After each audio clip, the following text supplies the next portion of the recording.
안녕하세요, 이정재입니다. 이번 시간에는 사주학에 관해서 제가 말씀을 드리도록 하겠습니다. 자, 사주학을 하면서 대부분의 분들이 이런 말씀을 굉장히 많이 하세요. 나는 뭐 용신 찾기가 어렵다, 희신 찾기가 어렵다. 나는 용신과 희신을 굉장히 잘 찾아. 나는 용신과 희신을 잘 찾으니까 뭐 사주학은 좀 알아. 이런 분들이 있는데요, 사주학에서는 용신과 희신이라는 말이 나오지 않습니다. 용신과 희신이라는 말은 사주학에 나오는 말이 아니고요, 나중에 다시 배우겠지만 성명학에 나오는 부분입니다. 용신과 희신은 실제로 있지 않는 가상의 오행을 말하는 거예요. 예를 들어서 우리 사주 8자에 오행 두 자가 어떤 자가 들어가면 가장 조화가 잘 이루어질까, 균형이 잘 이루어질까, 이것들을 판단하여 그걸 정하는 것이 용신과 희신이에요. 이 용신과 희신은 그러니까 가상의 오행이죠. 실제로 사주학에서는 이 용신과 희신을 찾을 필요가 전혀 없습니다. 두 번째로 합충, 참 용신과 희신에 관한 이야기는 제가 다음에 따로 별도로 얘기하도록 할게요. 여러분들이 오해하시는 분들이 굉장히 많아요. 왜냐하면 대부분의 분들이 용신과 희신만 찾으려고 막 죽으라고 고생하시니까 용신과 희신이 사주학에서는 할 필요 없습니다 하면 저 자식 저 엉터리 아니야? 뭐 이런 소리 하실 것 같아서 제가 용신과 희신은 따로 여러분들한테 수업을 해드리도록 하겠습니다. 그리고 그 찾는 법도 자세히 가르쳐 드리도록 하겠습니다.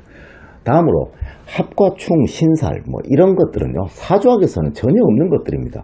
우리 사주학에는 없어요. 그런데 합과 충, 뭐 합이 어떻고 충이 어떻고 이런 말을 하는 사람들은 우리 속칭 말하는 일제시대 때 잘못 왜곡된 거짓 사주학에 이것들이 드러나게 돼요.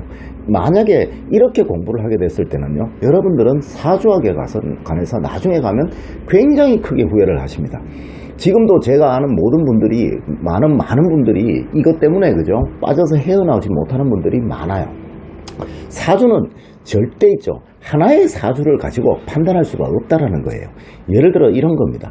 한날 한시에 태어난 사주가, 똑같은 사주 형태가 지금 이 시간에 태어난 요 사주가 전국에 지금 태어난 신생아들로 치면 한 100명 정도 됩니다. 과거에 여러분들 뭐 한 30, 40대 이전의 사람들로 비유를 하면 한 200여 명 정도 돼요. 자, 200여 명 정도가 똑같은 사주를 가지고 태어나요. 그러면요, 그 사람들의 대운도 똑같습니다.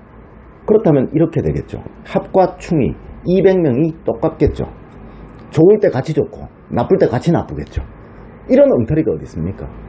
이거는요, 50년대 청소년들한테 통하던 이야기죠. 요즘 젊은이들 굉장히 똑똑합니다. 굉장히 논리적이고요. 제가 지금 방금 드린 이런 말씀들을 젊은이들은 대번에 해버립니다. 그런 사람들한테는 이런 이야기 하면 안 통해요. 점쟁이 취급받지. 그래서요, 한의학 똑같은 오행학을 공부하는 똑같은 오행학을 적용하는 이 한의학 분야는 의사라 취급받고요, 우리 사주학이나 성명학을 공부하는 사람들이 점쟁이 취급받는 이유가 이런 것 때문에 그래요. 절대 그 200명이라는 사람들이 같은 삶을 살지 않는다는 거죠. 어떤 사람은 교수가 되기도 하고요, 어떤 사람은 농부가 되기도 하고, 어떤 사람은 광부가 되기도 하고요, 어떤 사람은 장관이 되기도 하고, 어떤 사람은 일찍 돌아가시기도 하고요, 어떤 사람은 늦게 돌아가시기도 해요. 실제로 저는 한날 한시에 똑같은 기우세를 가진 사람들을, 사주를 많이 봤어요. 또 이런 구성까지 똑같은 사람들을 많이 봤다고요. 그런데 그 사람들이 정반대의 삶을 사는 사람들이 굉장히 많다는 거죠. 그래서 우리가 대부분의 분들이 이렇게 얘기를 해요. 사주만을 보고 이 사주 당신 이혼할 팔자네, 이거는 거짓말입니다. 이런 것들은 절대로 없어요. 단지 그 사람과 그 상대방은 오행적인 결합이 맞지 않았기 때문에 그런 거죠. 그래서 우리 전통적인 사주학에서는 궁합을 굉장히 중요시 여겼어요. 이렇듯이 어떤 사주를 접근하는 방식에서 이 점술적인 요소를 가미시키게 되면요, 점쟁이 받게 되지 않아요.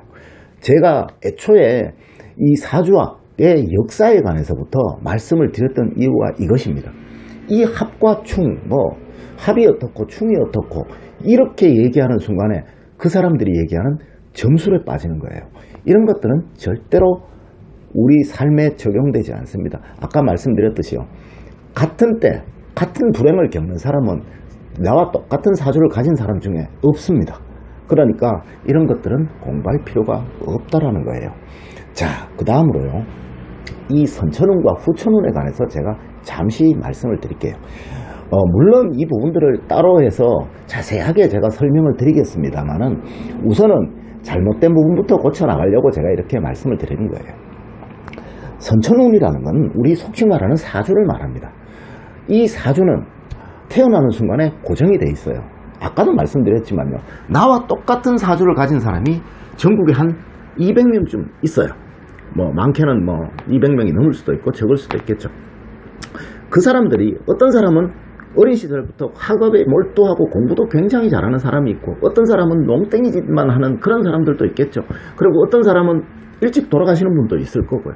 다 다른 삶을 살아가요. 왜 그럴까요? 사주는 선천운이기 때문에 그래요. 사주 자체가 어떤 역할도 하지 않는다는 거죠. 애초에 음양론을 할 때 제가 말씀드렸잖아요. 음도 어떤 역할을 하지 않고 양도 어떤 역할을 하지 않아요. 음과 양이 만날 때 새로운 어떤 역할이 만들어지는 거예요. 사주 역시 마찬가지입니다. 이 사주는 어떠한 역할도 하지 않아요. 이 사주에 어떠한 후천운, 첫 번째 어린 시절은 부모운이겠죠. 부모의 기운이 어떻게 적용이 되느냐에 따라 가지고 이 사람의 삶이 달라지는 거예요. 예를 들어서 내 사주에 목오행이 아주 부족한 경우, 그런 경우라면 우리 부모의 기운에 목오행이 나에게 충분히 보완될 수 있는가를 판단해야 되는 거예요. 우리 부모의 기운에서 목오행이 충분히 보완된다면 난 아무 문제가 없는 거겠죠. 그런데 우리 부모의 기운에서 목오행이 전혀 보완이 되지 않는다면 나의 삶은 목오행이 영영 부족한 채로 어린 시절을 보내게 되는 거죠. 그러니까 목오행이 재성을 말한다면 이 사람의 학업의 기운은 짧을 거고요. 이 사람의 관성의 기운을 말한다면 늘 어떤 결과운이 나쁜 그런 형태로 나타나게 되는 거예요. 그래서 사주학을 공부하기 위해서는 반드시 후천운이라는 것을 공부를 하셔야 된다는 거예요. 대부분의 분들이 사주만을 가지고, 이 사주만을 가지고 모든 것들을 자꾸 결정하려고 하고 해석하려고 한다는 자체는, 음을 가지고 이거는 어떻다, 양을 가지고 이거는 어떻다 라고 얘기하는 거하고 똑같은 거예요. 오행학을 하는 가장 근본 원리가 음양론이라고 말씀드렸잖아요. 그러니까 사주학 역시도 음이든 양이든 하나의 객체밖에 안 되는 거예요. 여기에 어떠한 후천운이 더해져서 이 역할이 만들어진다는 거죠. 총이 어떠한 역할을 하지 않죠. 경찰손에 들어간다면 치안을 지키는 아주 좋은 게 될 거고요. 강도손에 들어간다면 아주 나쁜 게 되겠죠. 사람을 해치는 거죠. 사주 역시도 마찬가지입니다. 이 사주에 후천운에서 보완이 된다면 이 사주는 좋은 사주가 되는 거고요. 똑같은 사주라도 이 사주가 보완이 되지 않는다면 이 사주는 나쁘게 되는 거예요. 그렇게 해석을 해야 되는 게 사주학이라는 겁니다. 그렇다면 사주학을 하기 위해서 뭐를 해야 되겠어요? 내 부모와 나의 사주를 결합시키는 법을 알아야 되겠죠. 또 나와 내 배우자와의 사주를 결합시키는 법을 알아야 되겠죠. 또 나와 내 후천적인 성품을 결합시키는 법을 공부를 해야 되겠죠. 그래서 사주학이라는 것은 전통적인 학문인 겁니다. 우리가 속칭 말하는 점수학은 운명론적인 이야기예요. 그런데 이 사주학은 절대 운명론이 아닙니다. 개척론적인 이야기예요. 당신은 이 사주를 가지고 태어났으니까 과부가 될 팔자다, 뭐가 될 팔자다, 결혼 못할 팔자다 라고 얘기하는 거는, 이건 그냥 운명론입니다. 그렇지만 이 사주를 가지고 태어났다 하더라도 배우자를 잘 만나면 이렇게 될 것이다 라고 하는, 그것은 개척론이라는 거죠.